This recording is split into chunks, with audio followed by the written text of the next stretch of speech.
हम करते हैं। और मैं ये बेटा वो मैं गाने वाला नहीं हूँ, उस हिसाब से माइक की सेटिंग कर दो।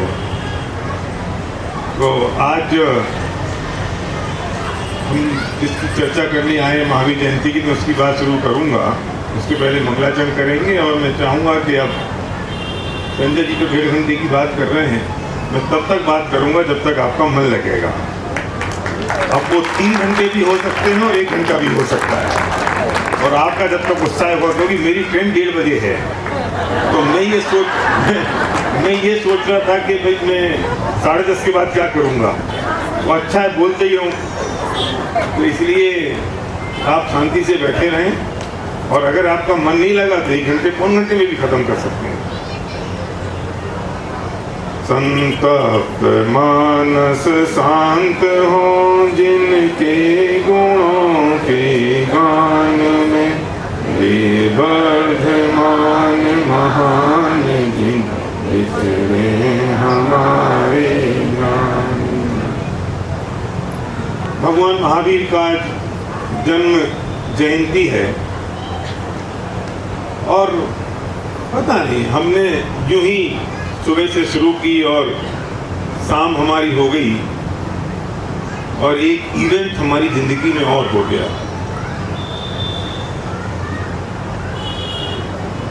यूं तो हम अपने बच्चों की वही जन्मदिन मनाते हैं, हैप्पी बर्थडे मनाते हैं रात को 12 बजे। क्या फर्क है जन्मदिन और जन्म जयंती में? कभी आपने तो नहीं कहा कि मेरे अपने बच्चे का जन्म जयंती मनाई, और कभी ये नहीं कहा कि हमने महावीर का जन्मदिन मनाया।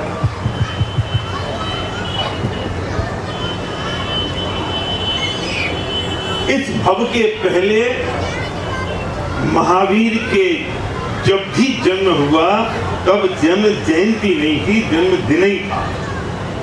लेकिन जिस जन्म के बाद जन्म मरण का अभाव हो जाए, उस जन्म को जन्मदिन नहीं कहते, जन्म जयंती कहते। अब किसी एक आध ने ताली बजाई। मेरे 10-15 मिनट इस बात में जाने वाले हैं कि मैं आपको इस बात के लिए तैयार कर सकूं कि अब आपको उत्साहित रहना पड़ेगा। ये मंच मेरे लिए नहीं है, ये मैं तो, मेरी जगह तो आपके बीच में है। सुदीप जी आप भी आगे आ जाओ। ये मंच वे हाथ उठाएं तो उनकी सखियां, उनके नौकर चाकर, उनके लोग जो उन्हें चाहिए हो, जो उनके मन में वो हाथ रख देते थे। और आज भी कह रहे हैं कि मैं नर दिगंबर होकर वन में जाऊंगा। ये सब छोड़ के कैसे बेटा तू कैसे चलेगा उन कंकड़ पत्थरों पे? कैसे चलेगा उस जंगल में? कैसे रहेगा? क्या तेरे खाने पीने की व्यवस्था होगी कि माँ ये सब नहीं चाहिए, हो गया, ये इसकी जरूरत नहीं है? पिता ने बहुत समझाया, नहीं समझे कि पिताजी बस आपको अंतिम बार पिता कहा है, आज के बाद अब किसी को पिता नहीं कहूंगा, किसी की माँ की कोख में नहीं रहूंगा, किसी गर्भाशय में नहीं रहूंगा 9 महीने उल्टा। हो गया बहुत, मुझे इस संसार का स्वरूप समझ आ गया। और हम 20 साल के हो गए थे और हम महल के बाहर खड़े होकर ये तमाशा देख रहे थे। और हम और आप क्या बातें कर रहे थे? क्या बात कर रहे थे? बोलो सुमत जी बोलो, क्या बात कर रहे थे अपन? सोच लो, कोई बात नहीं, मैं तो ऐसे कहता हूँ बोलो, मुझे किसी बुलवाना नहीं है, नहीं बोल लूँ वही बात है। क्या बात करते थे? हैं? काय की बात करते थे? हम शादियों की बात करते थे? नहीं, हम बाहर खड़े थे महल के और हम कहते थे पागल हो गए, दिमाग खराब हो गया है। नहीं करते थे आप? ये लड़का पागल हो गया है, दिमाग खराब हो गया है, ये महल राज व्यक्ति, हम तो तरस रहे हैं, हम तो परेशान हो रहे हैं, और ये छोड़ के जा रहा है।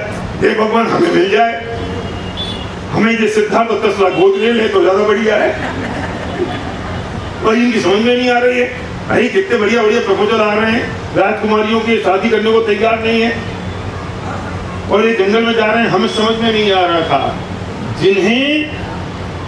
उन्हें जिन चीजों में रस खत्म हो गया था, हमें उन चीजों में रस आ रहा था और हम उन्हें पागल समझते थे। अपने आप को समझदार हुआ ये कि वे महावीर बन गए और हम संसार के संसार में रह गए। अब समझदार कौन निकला समझदार?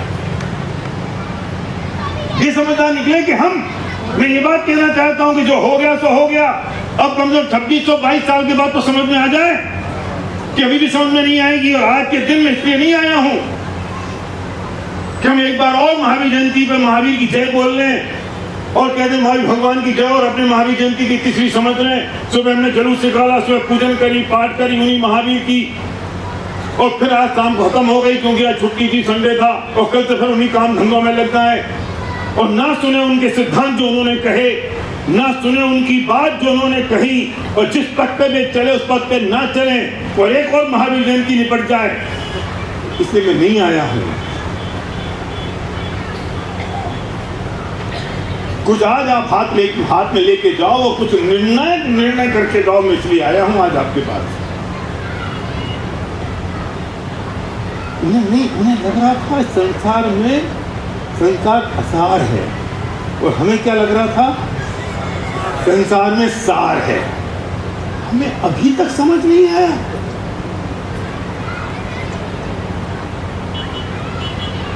तो हुआ क्या? ये चले गए, निम्न दिगंबर होके वन में चले गए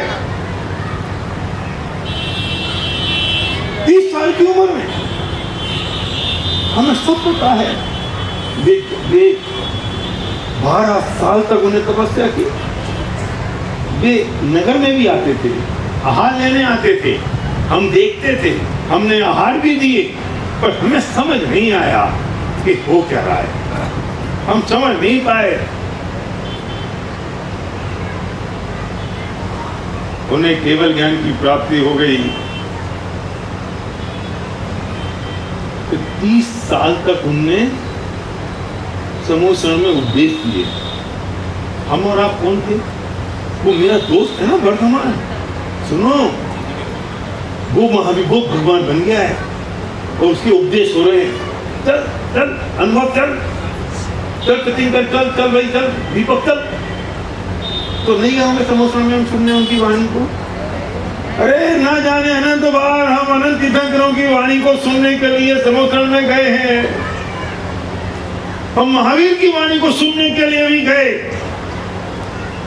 फिर भी समझ नहीं आई। और हमारे पड़ोस में जो बैठा था ना, अब मैं भोगी तो कह नहीं सकता आपको, तो हमारे पड़ोस में जो बैठा था ना, उससे सम्यक दर्शन प्राप्त हो गया। कोई उसमें मुनिराज हो गए, किसी को केवल ज्ञान की प्राप्ति हो गई। और हम फिर सुन के भी 13 के दिन तक तो गए,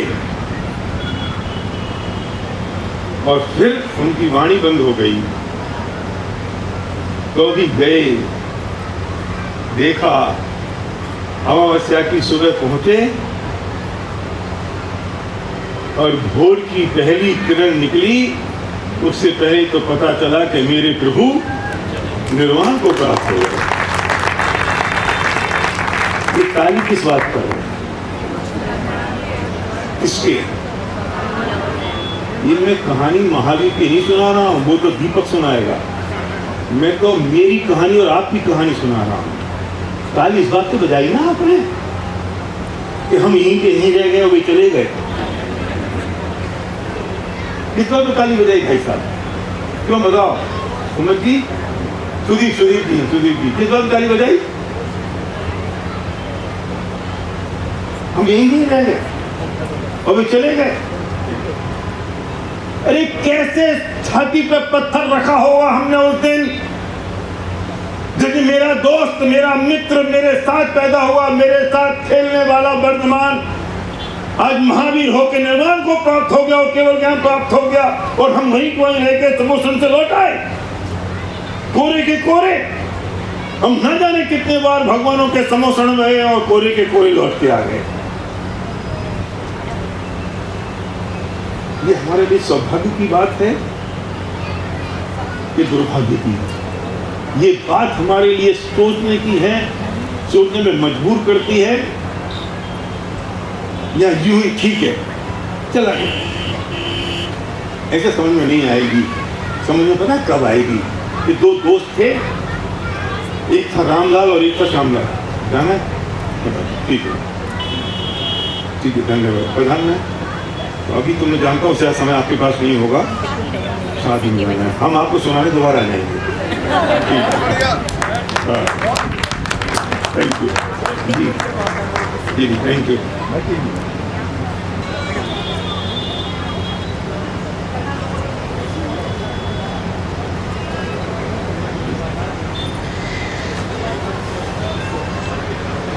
मैं तो सोचा था आपको जाना होगा। अच्छा चलिए, थैंक यू।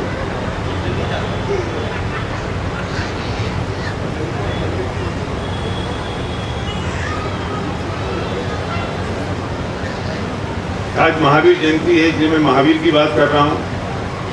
ये बात मैं राम की भी कर सकता हूँ और करूँगा। हमने राम की पूजा तो बहुत करी और राम के जीवन को अपने जीवन में नहीं ला पाए। मैं दिवाली के दिन एक बात कहता हूँ, बीच में बात याद आ गई थी, कह रहा हूँ बहन ने कहा ये तुम्हें वन में जाना पड़ेगा, तो क्या कहते, जरा मन में सोच लो ना। क्या मजाक लगा रखा है पिताजी, आपने दिया होगा वचन, आपने अपनी पत्नी के साथ, मैं नहीं जाने वाला हूं कहीं।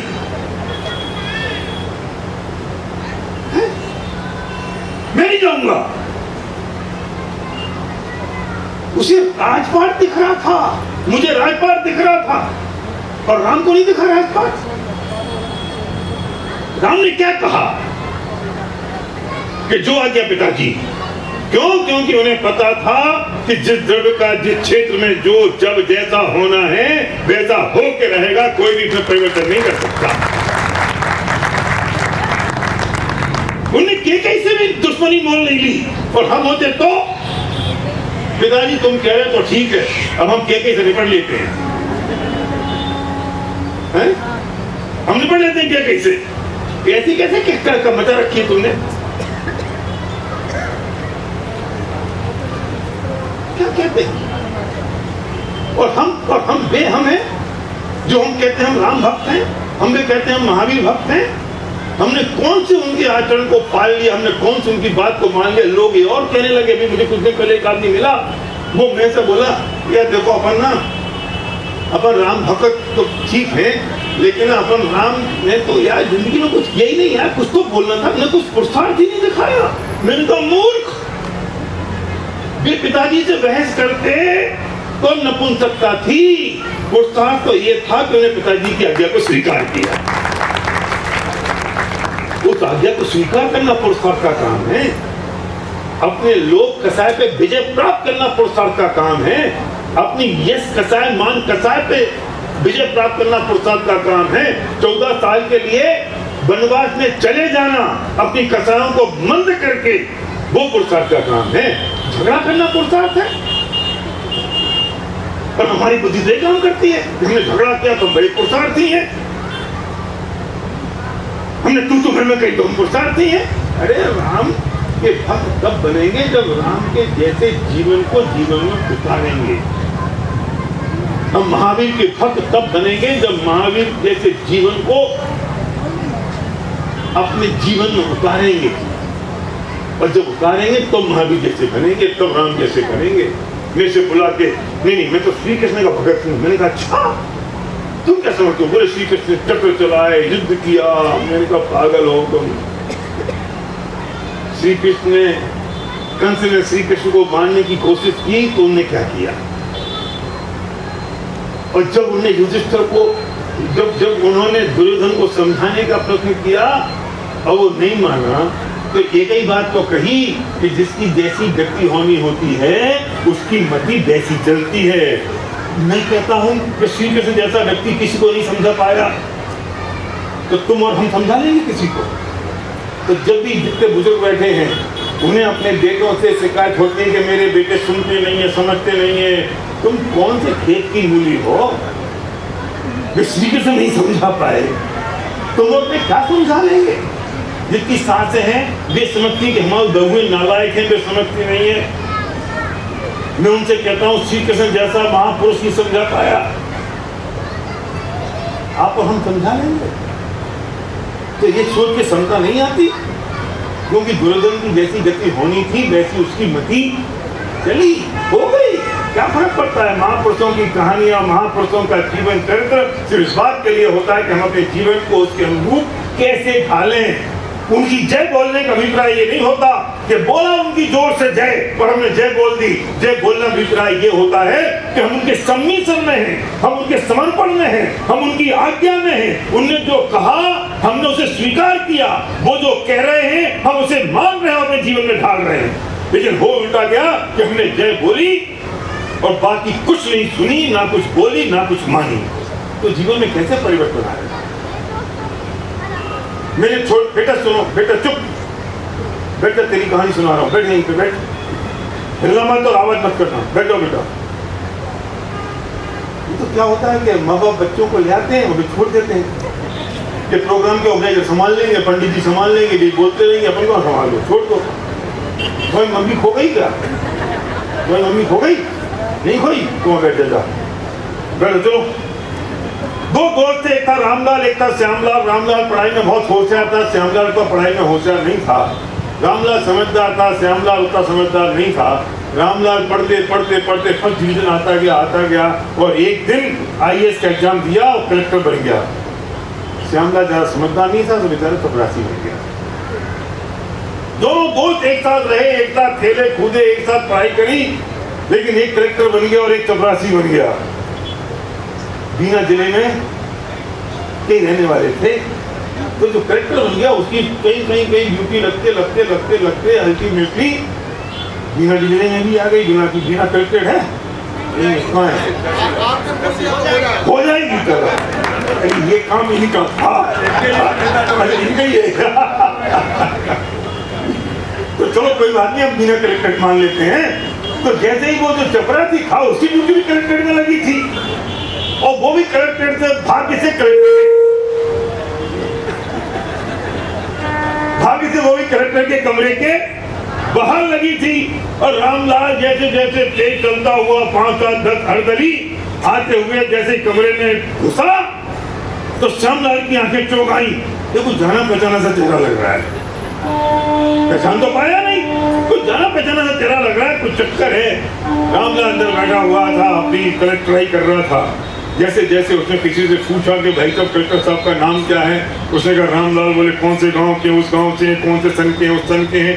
उसे एकदम से आंखों में चमक आ गई, अरे यार ये तो अपना वही रम्मू है, अपन तो साथ में खेले थे। और जैसे ही कमरे के अंदर घुसा और घुसे कहता है रम्मू, वो रामलाल भी कलेक्टर रामलाल। एक्चुअली क्या होता है ना, शुरू में तो रम्मू रहते हैं, जब कलेक्टर बन जाते हैं तो कुछ नए चार तत्व आ जाते हैं। मुंशी प्रेमचंद ने एक बात कही है अपनी कहानी में कि जो शादी में जब बाराती जाते हैं ना, बेटा थोड़ी सी आवाज बढ़ाओ, आवाज कम हो गई, लाइट माइट जाने से कुछ चक्कर हो गया। तो शादी में जब बाराती जाते हैं तो उन बारातियों में कुछ चार तत्व पैदा हो जाते हैं जो सामान्य आदमी नहीं रहते।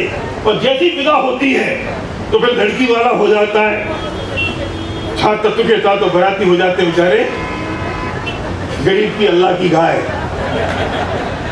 2 दिन तो मैं खूब तमाशा किया, चाय लाओ, पानी लाओ, मिठाई लाओ, अपन बराती हैं, तुम समझते नहीं हो, अपन दूल्हे के साथ हैं। बेचारा लड़की का बाप भी सोचता है कल्याण 2-48 घंटे की बात है।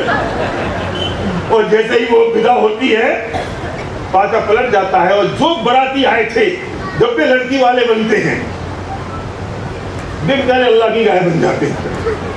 ये ऐसे ही संसार चलता है। तो जैसे आवाज लगाई रमू लो, हु आर यू? अरे मैं श्यामू।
किताब में सब कुछ है, लेकिन तुम्हें देख के मुझे लग गया तुम अनंत ज्ञान के धारी हो गए हो, तुम अनंत सुख के धारी हो रहे हो, तुम अनंत शक्तियां प्रकट हो रही हैं।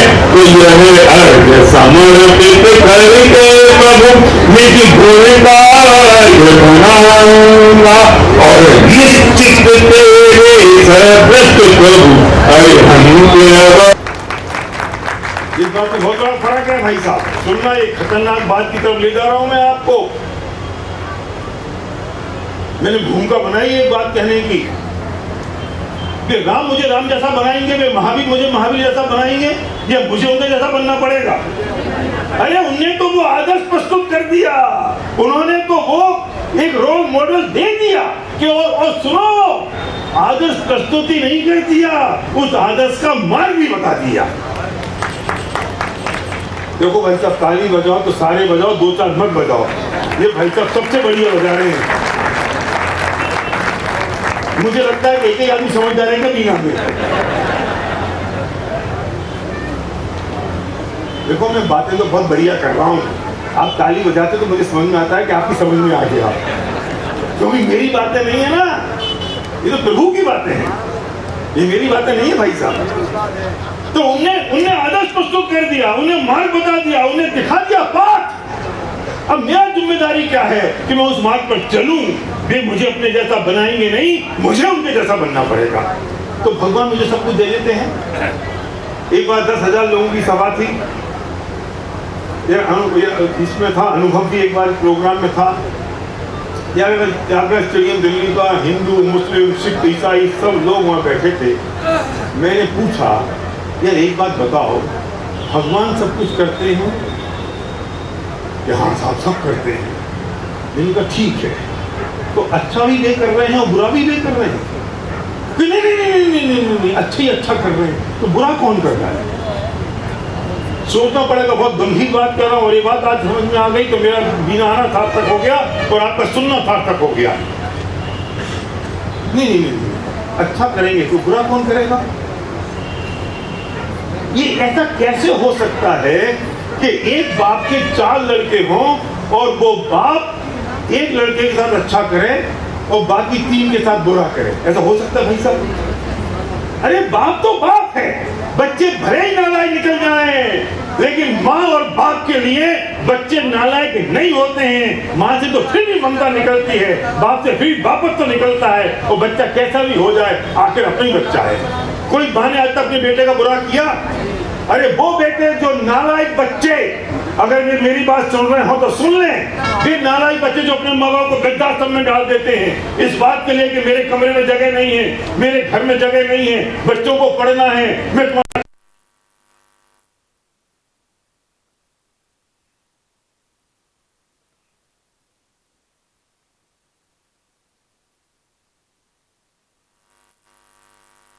हुई कहती है कि 2 साल से मेरी औलाद मुझसे मिलने नहीं आई, लेकिन भगवान उनका ख्याल करे।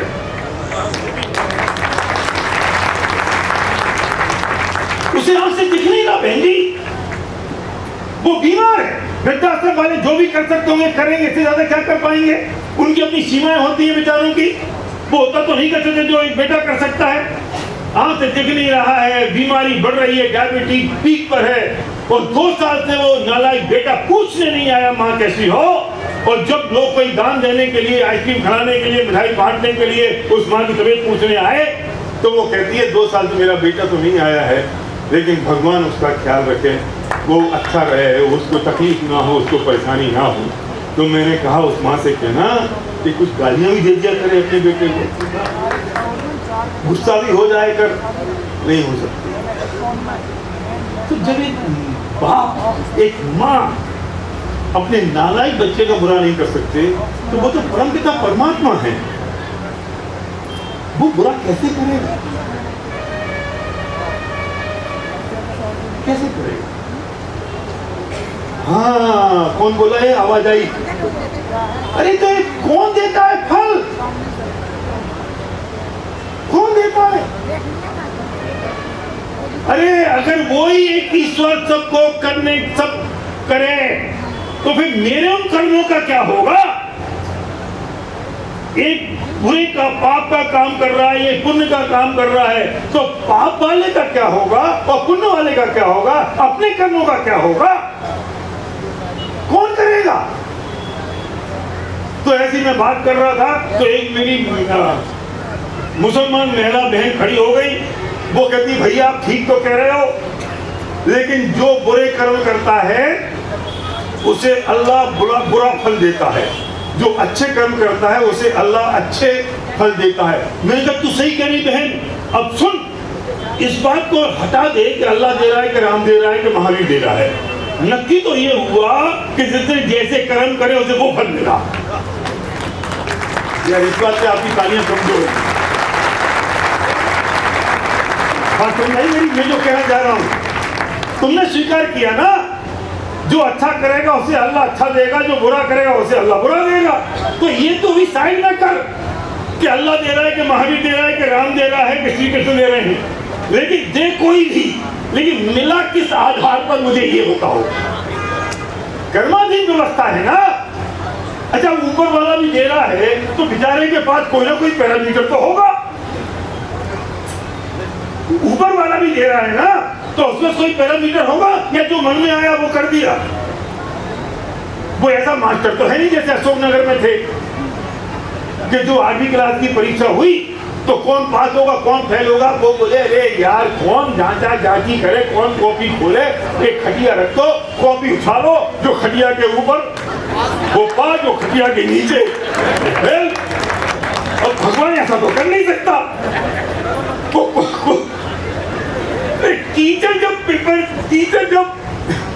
टीचर जब एग्जाम में नंबर देता है तो टीचर भी तो कोई पैरामीटर देख के देता है। तो जब टीचर पैरामीटर देख के नंबर देता है तो परमपिता परमात्मा बिना पैरामीटर के कैसे कर सकता है? तो पैरामीटर किसके होंगे? मेरे होंगे। और कौन से पैरामीटर होंगे? कि स्वयं किए जो कर्म शुभाशुभ निश्चित ही फल दे देते, करें आप फल दे अन्य तो स्वयं किए निष्फल होते। कैसे हो सकता है कि कर्म मैं करूं फल कोई और दे दे? अरे देने वाला है, मान लो, तो किस आधार पर देगा कि जैसे तुम करोगे बेटा वैसे ही मिलने वाला है। हमने क्या कर दिया? हमने सौदा कर लिया भगवान के साथ। यूट्यूब पे मेरा एक बहुत बढ़िया 1 घंटे का एक स्पीच है, ये कैसा सौदा भगवान के साथ। हमने सौदा कर लिया। हम क्या कह रहे हैं भगवान से, मेरा ये काम कर दो कि मैं 100 रुपए का प्रसाद चढ़ा दूंगा। अरे बैटरी का बाबू नहीं करता है 11,000 से कम में काम।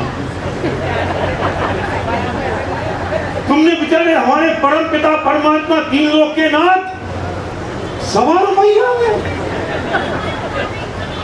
100 रुपये और नारियल में क्या समझ रखा है तुमने? और वो भी सुनो, वो बाबू लेता है एडवांस।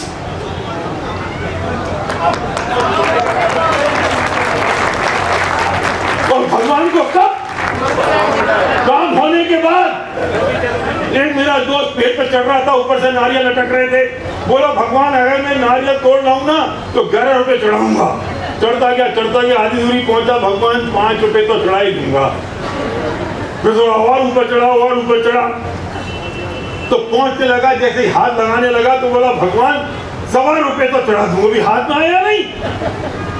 और जैसे ही तोड़ने की कोशिश करी और धड़ाम से नीचे गिरा तो बोला भगवान मैं तो मजाक कर रहा था।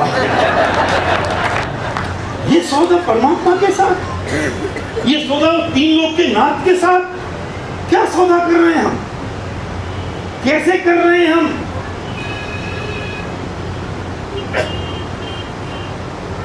मैं आपकी अपने इष्ट देवता के प्रति किसी श्रद्धा में कमी लाने की बात नहीं कर रहा हूं। मैं उस श्रद्धा को और मजबूत करने की बात कर रहा हूं।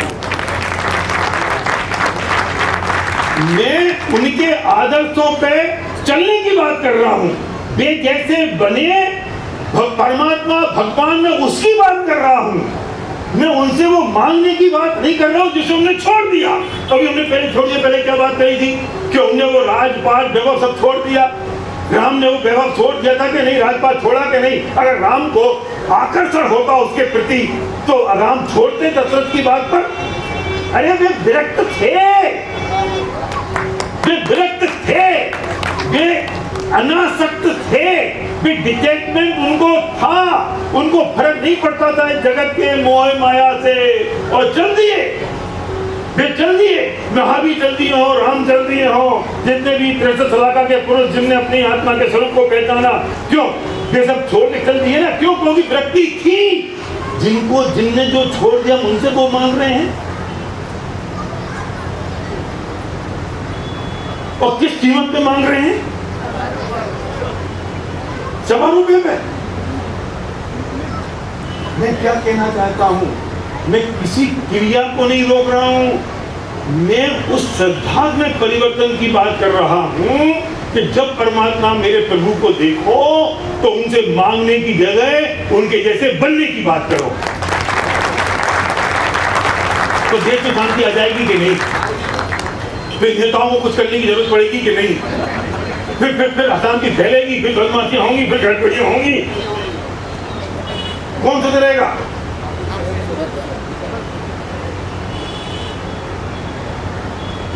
ये भाई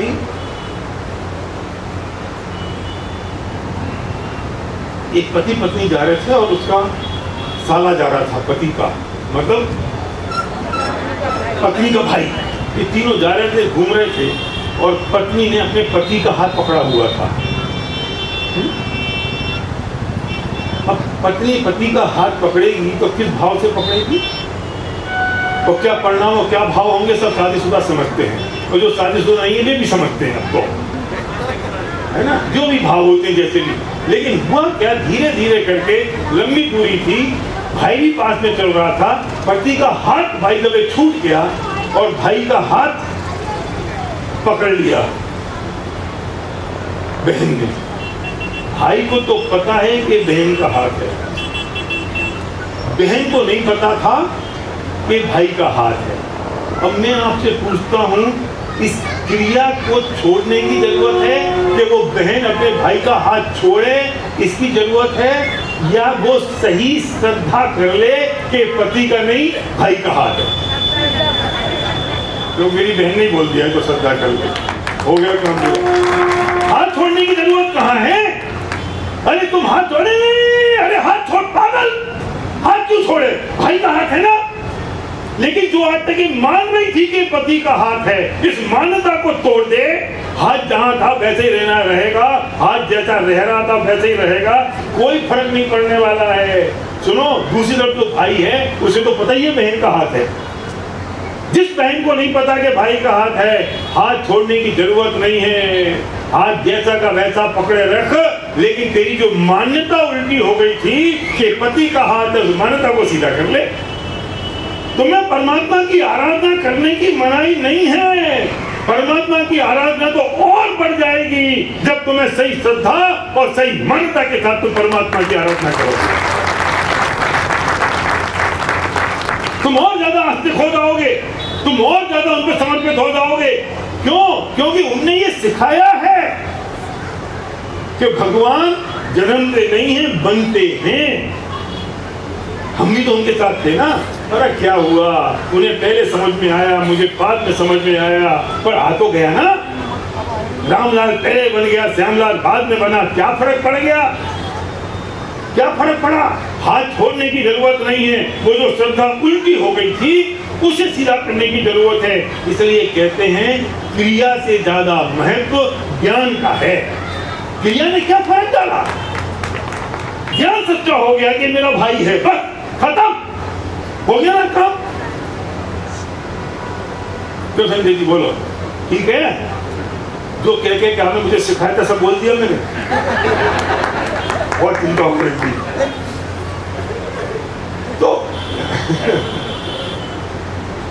तो क्या करें? अरे मांगना है, परमात्मा से मांगो कि भगवान मैं तुम जैसा हो जाऊं। मांगना है तो ये मांगो कि मैं तुम्हारे आदर्शों पर चल जाऊं। मांगना है तो ये मांगो कि वो धन में घड़ी कब आए कि घर छोड़ बन जाऊं। मुझे वो चाहिए, मुझे वो भावना भानी है, मैं उस भावना के लिए आया हूँ प्रभु। इसलिए भाई क्या करना है, मैं वापस उस बात पे जा रहा हूँ कि फल तो कर्मों का लगना है और हम उस पर ध्यान देते नहीं हैं। हमने समझ रखा भगवान कछु करे आओ, कैसे भी करे आओ, कछु हो जाए तो भगवान से जाके कह दो, अभी कर देंगे। कैसे करेंगे? तू गलत काम करेगा और भगवान तो सही दे देंगे? अरे वो हमारे सुप्रीम कोर्ट का जज नहीं कर सकता कि तुम गलत काम कराओ और वो तुम्हें माफ कर दे। सुप्रीम कोर्ट से गई भी तो समझ रखा है मेरे परमात्मा को तुमने। फर्क इतना था कि वो प्रूफ मांगता है और परमात्मा को प्रूफ की जरूरत ही नहीं है। उन्हें सब पता है, वे दिव्य ज्ञानी हैं, उनके ज्ञान में सब झलक रहा है, तो मैं जानते भूलते भी तुम्हारे लिए माफ कर देंगे। इतना आसान समझ रखा तुमने मेरे परमात्मा को। अरे भाई कुछ भी करना हो तुम अपने कर्मों पे ध्यान दोगे, ये ध्यान रखोगे कि कौन से कर्मों से पाप बंद होता है, कौन से कर्मों से पुण्य बंद होता है। तुम सब अच्छी तरह से जानते हो क्रोध, मान, माया, लोभ के जो परिणाम होते हैं, वो चाहे हिंदू हो, चाहे मुस्लिम हो, चाहे सिख हो, चाहे ईसाई हो, सब ये जानते हैं कि क्रोध करना बुरा है, मान करना, अहंकार करना बुरा है, मायाचारी बुरी चीज है, लोभ बुरी चीज है, सब जानते हैं। जैन दर्शन कोई अनोखा नहीं है। जैन दर्शन तो जो वस्तु जैसी है उसको बताने का नाम है। इसे पूरा विश्व जैन है, इसे हर व्यक्ति प्राणी मात्र जैन है। ये संप्रदाय नहीं है, ये तो वस्तु का स्वरूप है। ये चार कसाए हैं, कौन नहीं मानेगा? हिंसा, झूठ, चोरी, कुशील और परिग्रह, ये क्या है? ये 5 पाप है। कि हिंसा कौन अच्छी मानता है? हिंसा को, झूठ को कौन अच्छा मानता है? चोरी को कौन अच्छा मानता है? कौन सी जगह अच्छा मानता है? कुशील, पराई माँ बहन को गलत निगाह से देखने को कौन अच्छा मानता है? ये परिग्रह जैसा पाप कौन अच्छा मानता है? ये 5 पाप हैं, ये 4 कसाए हैं, जिसे मैं कहता हूं ये मेरे 4 एनिमी हैं, 4 एनिमी, मेरे दुश्मन हैं, आंतरिक दुश्मन, क्रोध, मान, माया और लोभ। ये कौन इन्हें अच्छा मानता है? हम इन पे विजय प्राप्त कर ले वकील साहब, किसकी बात कर रहे हो? हम तो विश्व धर्म की बात करते हैं, विश्व धर्म है। तो अपने उन भावों पे ध्यान रखना पड़ेगा। क्यों रखना भावों पे ध्यान? क्योंकि कर्म क्रिया से नहीं बनते हैं। किनसे बनते हैं? भावों से बनते हैं। बहन आप सुनो, हाँ, जैसे कर्म करेगा वैसा फल देगा भगवान। जैसे कर्म करेगा वैसा फल देगा भगवान। अभी मैंने पहले तो बोली, आपने फिल्मी गाने की लाइन बोली ना। हाँ, तो मैं पहले इतना सा बोलते तो मुझे इतना समझाना नहीं पड़ता। ये जो मैंने कर्मों की बात कही,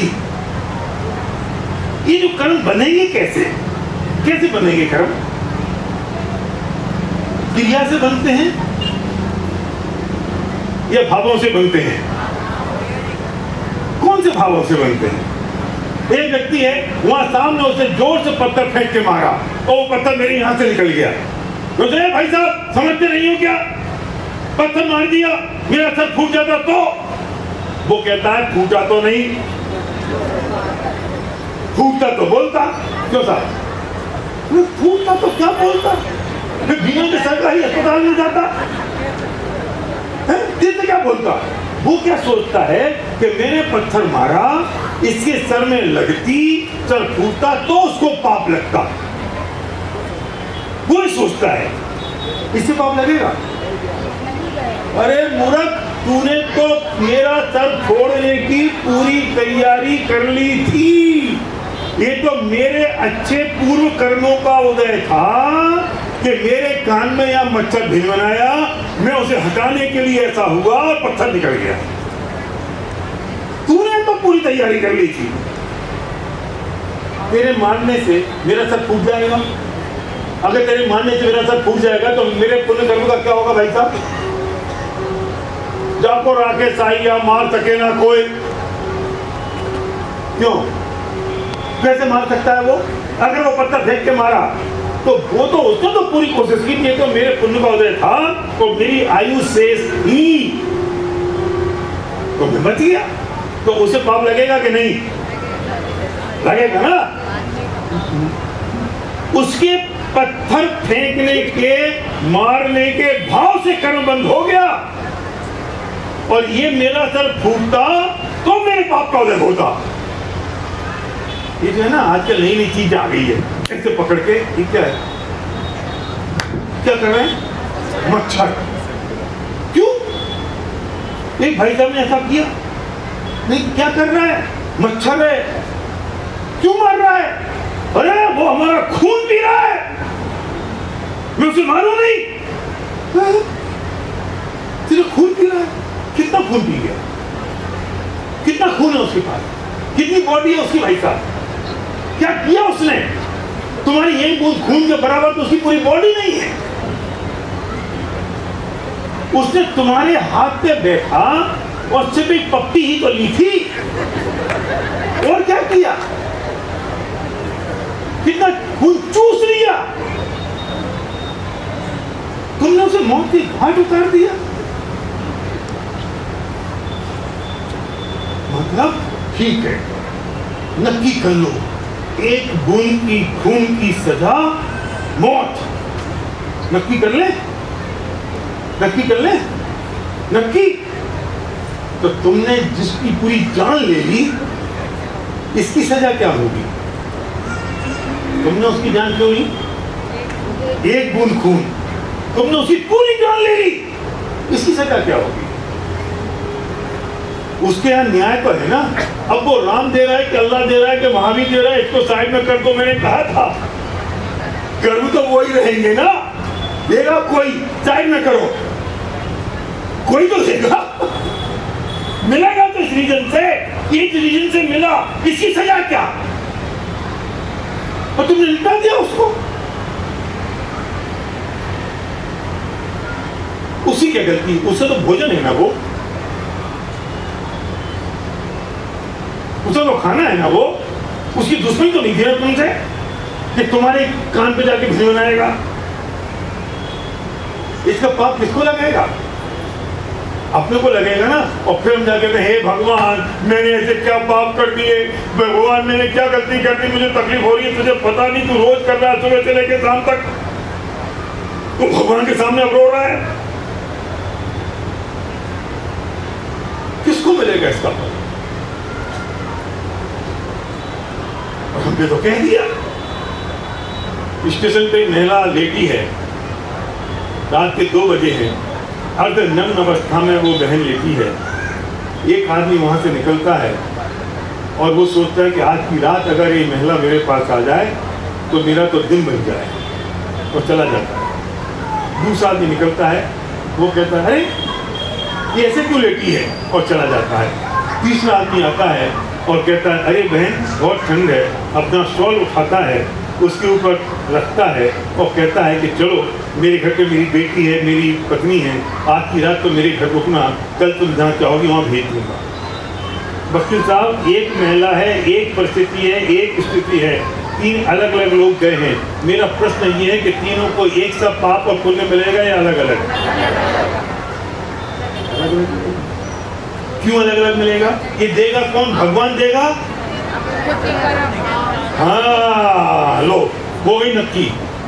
विधायक अभी हो, पहले थी, पूर्व थी, अभी कोई और है। अच्छा अच्छा, अब देखो सुनो, है मुख्यमंत्री बनना है।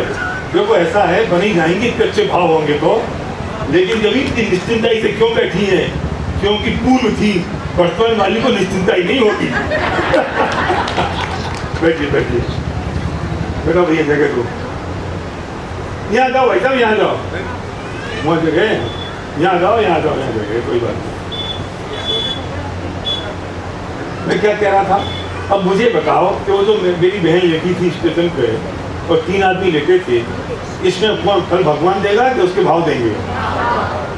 तो नक्की हो गया ना, भगवान देने वाला नहीं है। क्यों भैया बोलो, विद्वानों, गुलाब चंद जी बताओ, कौन देगा? कि नहीं साहब भगवान देगा। अरे कैसे? वो तीनों को एक सा फल तो मिल नहीं सकता। तीनों को अलग मिलेगा और तीनों ने अलग कर्म बांधे। तो ये कर्म कैसे बांधे? उनके भावों पे बांधे।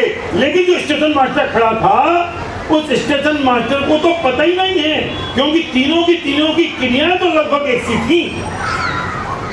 तो इस धरती पे कोई आपके भावों को पढ़ नहीं सकता, सिर्फ एक व्यक्ति के अलावा मैं खुद स्वयं। और मुझे ही नक्की करना पड़ेगा ये मेरे भाव कैसे हैं, और जो भाव मैंने किए वे भावों से मेरे कर्म बनते हैं, और जो कर्म मेरे बंधे वे निश्चित उदय में आएंगे और मुझे भोगना पड़ेंगे। फिर जाके तू भगवान के सामने, अपने इष्ट देवता के सामने, ईश्वर के सामने ये खड़े होके नहीं कह सकता कि भगवान मैंने ऐसे कौन से पाप किए, आखिर कब तक, आखिर मैं क्यों, मुझे क्यों होती है तकलीफ, मुझे क्यों परेशानी होती है। कि बेटा स्वयं किए जो कर्म शुभाशुभ फल निश्चित ही वो देते, करे आप फल दे अन्य। तो स्वयं किए निष्फल होते कैसे हो सकता है? तो क्या करें? कुछ मत कर, इसका उपाय है मेरे पास। एक उपाय है जो टोडरमल जी मोक्ष प्रकाशन में लिख गए। एक उपाय है कि सुन, ये जो कर्म बन रहे हैं ना वो तेरे भावों से बन रहे हैं, और तू अपने भावों को, अपने विचार को, अपने चिंतन को, अपने थॉट को अगर निगरानी करेगा, उस पर ध्यान देगा, तो तू गलत भाव कर ही नहीं सकता। क्यों ऐसा बोलो? कैसे करेगा गलत भाव? तुझे पता है सही क्या है, तुझे पता है गलत क्या है। ये कोई ऐसा व्यक्ति नहीं है जिसे पता नहीं है कि सही क्या है गलत क्या है। कौन जानता है कि क्रोध अच्छी चीज है, हिंसा अच्छी चीज है? सब जानते हैं ना कि अच्छा नहीं है, तुझे पता है ना। लेकिन फिर भी मेरी कमजोरी है कि मैं उस कमजोरी से बाहर नहीं आ पाता हूँ। तो जब जब तेरे जो जो भाव हो, तब तू एक ही मंत्र को याद रखना। वो मंत्र आज लेके जाना साथ में। कौन सा? कि इन भावों का फल क्या होगा। तुम्हें पता है भाव कौन से हैं? ये मंत्र याद रखो कि इन भावों का फल क्या होगा। बस इतनी सी बात याद रखो। जब पत्नी से झगड़ा हो ना तो गुस्सा है बहुत तेज कि पता नहीं कौन सा कर्म फूट गया जिससे शादी हो गई, तो तुरंत याद रखना इन भावों का फल क्या होगा। तो तुम्हारा गुस्सा ऐसा काफूर हो जाएगा कि जैसे कभी गुस्सा है ही नहीं था। क्योंकि गुस्सा जो है ना भाई साहब, ये पॉकेट में आ रहा है। पत्नी को छोड़ तो सकते नहीं है, ये तो छोड़ छाड़ के नक्की करो, वो तो कर नहीं सकते कि फालतू में गुस्सा करके कर्म और बांध लेते हो। मैं आपसे भी कह रहा हूँ बहनों, इन पतियों को तुम छोड़ नहीं सकती। अभी तक तो अपनी ऐसी परंपरा बुंदेलखंड में नहीं है, होगी बंबई दिल्ली में कहीं, अमेरिका में होगी कि आज किया 5-10 दिन, 2-4 6 महीना 2-4 साल देखा और छोड़ दिया। अभी बुंदेलखंड में तो नहीं है, तो छोड़ तो सकती नहीं हो। काय को लड़ती हो, झगड़ा करती हो, कहती हो अरे कर्म फूट गए तो हमारे बाप ने इनसे बांध दिया। इससे क्या हुआ? पति तो छूटा नहीं। अरे वो छूट भी जाए तो ठीक, छूटा तो है नहीं, कर्म और बांध लिए। अब वे कर्म उदय में और आएंगे तो धर्म जन्म में ऐसे निखट्टू मिलेंगे।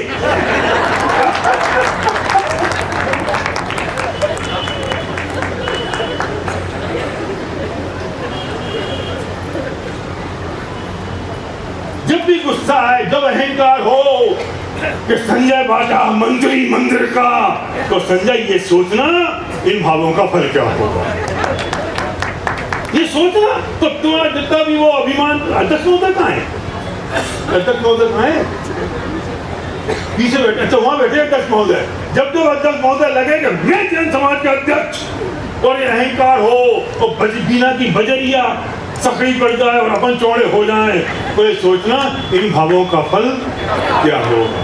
और जैसे ही लगेगा तो आपको लगेगा ये किसका अध्यक्ष पद, किसका मान, किसका सम्मान, किसकी इज्जत, किसका अहंकार, ये सब पैदा हुआ खत्म हो जाएगा और उस अहंकार को खत्म हो जाएगा। और जैसे ही खत्म होगा तो बहुत आनंद की अनुभूति होगी। मंत्र है ये।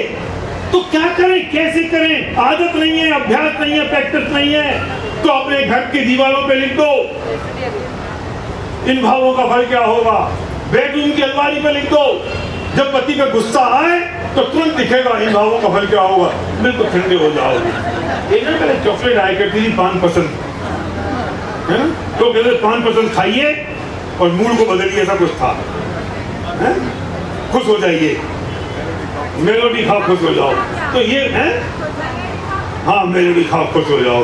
तो ये भी ना, ये हमारी इन भावों का फल खाओ और खुश हो जाओ। और जैसे ही लगे कि अरे यार हम किधर फंस गए, क्या होगा, घर में पैसा ही नहीं आ, क्या करें, अब कैसे चलेगा घर बार, अब कैसे चलाएं, तो देखा इन भावों का फल क्या होगा। अरे मूर्ख, तूने पूर्व में ऐसे भाव किए थे जिससे कई प्रतिकूलताएं मिली हैं, और इन प्रतिकूलताओं में भी अगर ऐसे भाव करेगा तो भविष्य में भी ऐसी प्रतिकूलताएं मिलेंगी। तो इसे पता होना चाहिए कि इन भावों का फल हो, क्योंकि उसकी हैमरिंग हर वक्त, हर समय, हर पल होते रहनी चाहिए और चर्चा की बात बन जानी चाहिए। कोई तुमसे बुराई करे किसी की तो बोले छोड़ो ना यार, इन भावों का फल क्या होगा। कोई ईर्ष्या की बात करे, कोई जलन, ये धर्म प्रैक्टिकल है, ये धर्म व्यावहारिक है। धर्म किताबों में, ग्रंथों में रखने का नहीं है, ये जीवन में उपयोग लेने की चीज है। और हमने उसे किताबों ग्रंथों में रख दिया और सिर्फ जय के अलावा सब कुछ भूल गए। याद रखो, जब कोई तुमसे बात करे, किसी की हिंसा करे, बुराई करे, तो उससे कहना इन भावों का फल क्या होगा। दूसरे को बोलो, दूसरे की सुनो, तो पता चल जाएगा इन भावों का फल क्या होगा। जब दूसरे के प्रति बुरे भाव आ जाए तो सोचना इन भावों का फल क्या होगा।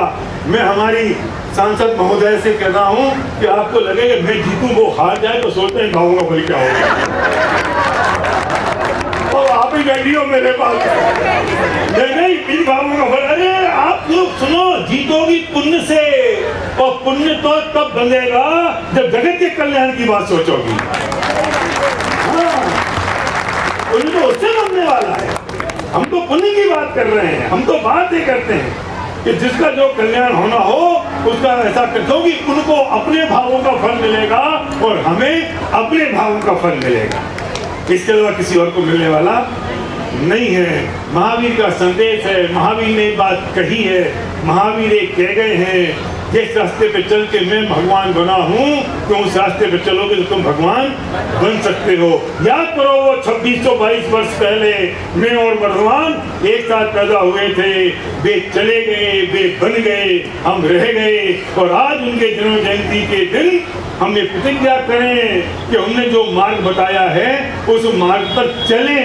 और वो मार्ग है जिनवाणी में, वो मार्ग है ग्रंथों में, वो मार्ग है गणधर ने जो ग्रंथों की रचना की उसमें उन्हें जो दिनध्वनि में खिला, ग्रंथों ने गूंथा, आचार्यों ने लिख के हमारे पास दे दिया और हमारी अलमारी में रखा है। एक ही उपाय है कि 20 मिनट के स्वाध्याय करने का नियम ले लो। महावीर बनने का रास्ता क्या है, भगवान बनने का रास्ता क्या है? 20 मिनट का स्वाध्याय।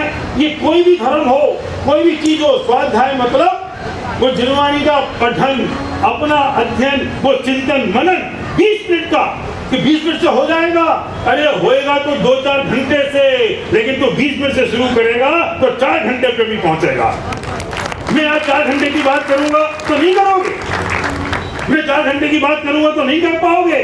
अरे वो ऐसा रुचि का विषय है कि तुमने 20 मिनट से शुरू किया ना, 20 मिनट से, सिर्फ 20 मिनट से, तो कब 25 होंगे, कब आधा घंटा होगा, कब 1 घंटा, तो पता ही नहीं चलेगा। क्यों?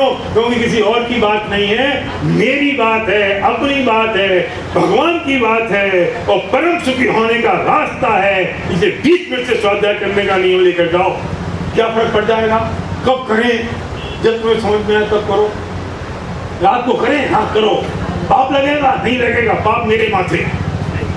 पलंग पे सोने से पहले करो, सोने से पहले करो। 20 मिनट लेट सो जाओगे तो क्या बिगड़ेगा भाई साहब?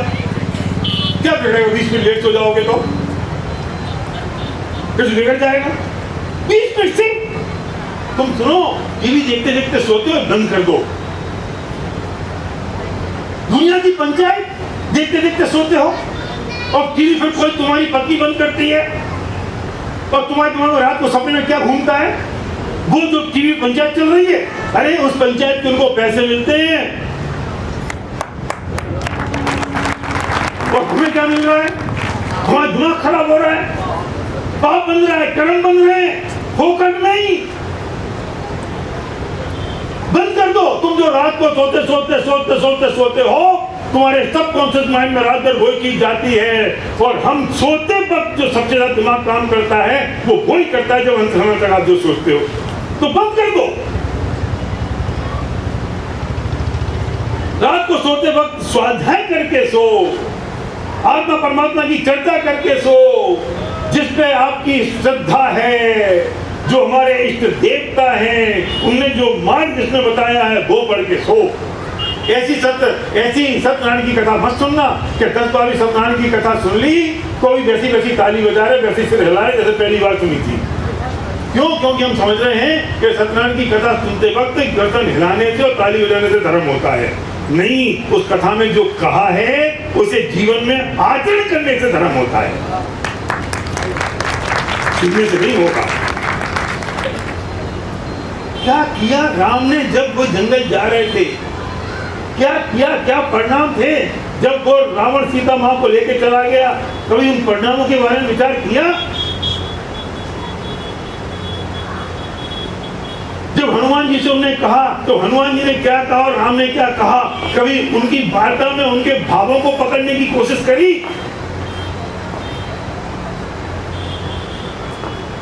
हमने रावण के प्रति इतना विद्वेष पैदा कर लिया है, राम ने नहीं किया था उतना।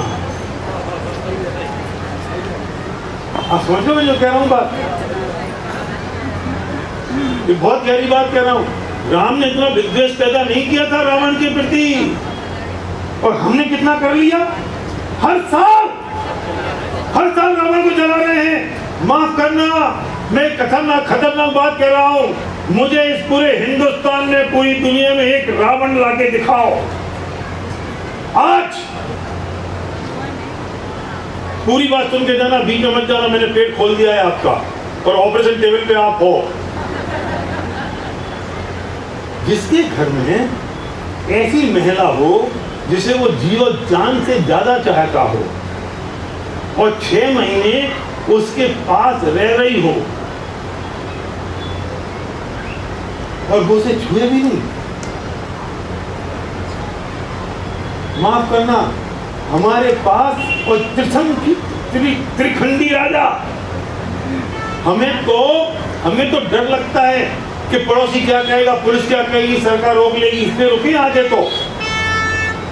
आधे अपने कसाई के परिणामों की ममता से नहीं रुके हैं, समाज के डर से रुके हैं। अगर हमारे घर में ऐसी महिला आ जाए, 6 महीने रुक जाए, जिसको हम दिलो जान से चाहते हो और हमें किसी का डर ना हो, तो हम छुए नहीं ना। रावण ने छुआ तक नहीं है। कोई रावण ऐसा आज? मंदोदरी ने कहा, और मंदोदरी की मानता देखो कि है कोई बहन ऐसी कि पति जिस पत्नी को, जिस महिला को चाहता हो और वो पत्नी ये कह दे कि मुझे तो ना तुम्हारी खुशी चाहिए और रास्ता बताए कि तुम इस रास्ते से जाओ तो वो महिला तुम्हारी हो जाएगी। है कोई ऐसी मंदोदरी? नहीं है। हमने सीखा है रामायण से। फिर मंदोदरी ने कहा, रावण एक काम करो, तुम बहुत चाहते हो ना सीता को, मैं तुम्हें एक रास्ता बताती हूँ, तुम राम का वेश धारण कर लो और राम का वेश धारण करके सीता के पास चले जाओ, सीता तुम्हारी हो जाएगी। तो रावण कहता है, मंदोदरी बहुत बहुत धन्यवाद सलाह को देने के लिए, और मेरे नजरों में तेरा सम्मान बहुत बढ़ गया कि तू कम से कम जली तो नहीं जैसी आज की महिलाएं जलती है। तू कम से कम तूने मेरी खुशी का ख्याल तो रखा, लेकिन क्या करूं, मैं तो एक काम कर चुका हूं। मैं जब राम का वेश बना के जाता हूं तो मेरे अंदर से वो व्यभिचार के भाव ही खत्म हो जाते हैं और मैं राम जैसा हो जाता हूं। मैं राम जैसा हो जाता हूं, मुझे वो सीता मां जैसी दिखने लगती है। मैं क्या करूं? लाओ कोई रावण।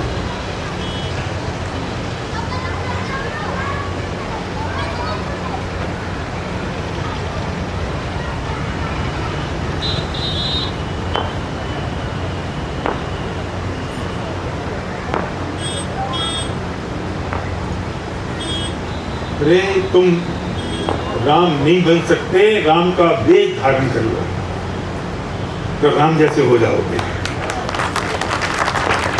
महावीर नहीं बन सकते हो, महावीर का वेश धारण कर लो, महावीर जैसी सोच हो जाएगी।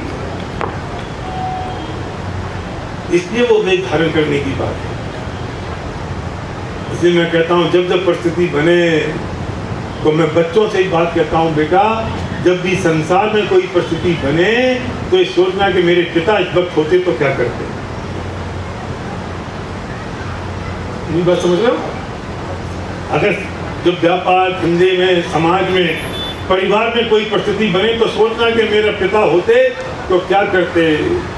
और इस जीवन को सफल बनाने के लिए, आध्यात्मिक करने के लिए अगर कोई बात सोचनी हो तो सोचना कि मेरे प्रभु होते तो क्या करते। तो तुम वो करने लगोगे। वो निश्चित तौर पर वो नहीं करते जो हम सोचते हैं, निश्चित तौर पर वो नहीं करते जो हम करते हैं। तो आज एक बात ये कह के लेके जानी है कि मैं भी भगवान बन सकता हूँ, मैं भी महावीर बन सकता हूँ, मैं भी राम बन सकता हूँ, मैं भी महापुरुष हो सकता हूँ अगर मेरी सोच वैसी हो जाए। और आज के बाद मेरे परमात्मा पे कोई आरोप प्रत्यारोप मुझे नहीं देना है कि उन्होंने मेरे साथ अच्छा कर दिया, बुरा कर दिया, मैं उन्हें नहीं दे सकता। परमात्मा तो परमात्मा है, मेरी श्रद्धा बदलनी है। हाथ छोड़ने की जरूरत नहीं है भाई का, इसलिए स्वीकार करना है कि पति का नहीं भाई का हाथ है। परमात्मा के प्रति श्रद्धा पलटने की जरूरत नहीं है, सही श्रद्धा करने की जरूरत है कि मुझे इनके मार्ग पर चलना है। और हर पल सिर्फ एक बात सोचना है कि इन भावों का फल क्या होगा। आज लिख देना, आज रात अपने घर पर, अपने बेडरूम में, अपने रात किचन पर, अपने बाथरूम में कि इन भावों का फल क्या होगा। हम सब महावीर बने, परमात्मा बने और इस मनुष्य जन्म को सार्थक करें इस भावना के साथ।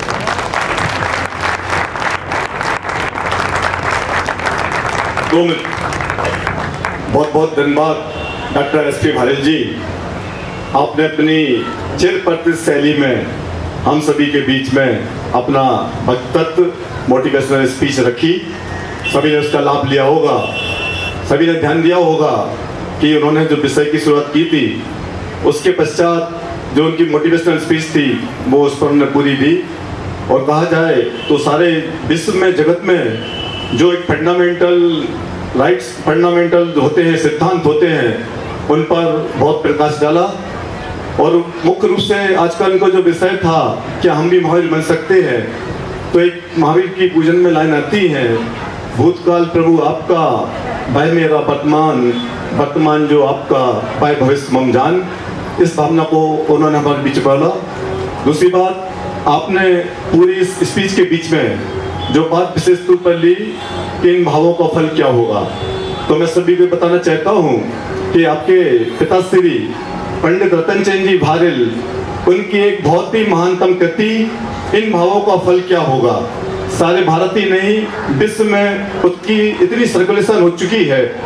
तो वो ये पुस्तक मेरे जिन मंदिर में मेरे पास भी है, मेरे उपस्थित यहाँ पर जो भी जन समुदाय है वो अगर चाहें इस पुस्तक का अध्ययन करना चाहते हैं और उनसे कुछ लाभ लेना चाहते हैं तो आप मुझसे अवश्य संपर्क करें। ये पुस्तक मैं आपको उपलब्ध कराऊंगा कि इन भावों का क्या फल होगा। आप पढ़ेंगे तो निश्चित ही आपको जीवन में परिवर्तन आएगा। एक बार मैं पुनः उपस्थित इस पूरी जन समाज को, जन समुदाय का बहुत बहुत हार्दिक अभिनंदन करता हूँ कि आप सभी ने शांति के साथ आज की इस मोटिवेशनल स्पीच को सुना और डॉक्टर एस.पी. भारत को हमने सुना और उनके जीवन से कुछ सीखे। इस मंगल भावना के साथ मैं अंतिम दो पंक्तियों से बात खत्म करता हूँ। यही भावना है प्रभु मेरी परिणति माही, राग देश की कल्पना किंचित उपजे नाही। एक बार पुनः भगवान महावीर स्वामी की जय बोलते हुए जयकारे के साथ आज की सभा को मैं यही विसर्जित करता हूँ। जय बोलो एक स्वामी की जय।